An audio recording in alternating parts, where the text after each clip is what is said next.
If your Sony remote control isn't connecting to the TV or functioning correctly, it could mean that the remote needs resetting. So the first thing to do though is to check to make sure the batteries are working in it.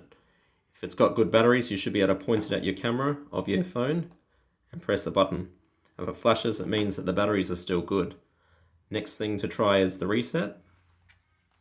Take out the batteries from your Sony remote control. Hold down the power button for 8 seconds.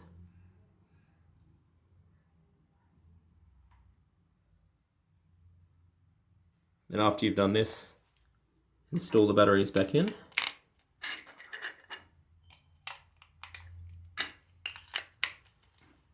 Make sure it still lights up. And try it on your TV. If this hasn't fixed it, unfortunately, it's likely there's an issue with the remote control or the television receiving the signal. But hopefully that's helped. Thanks for watching.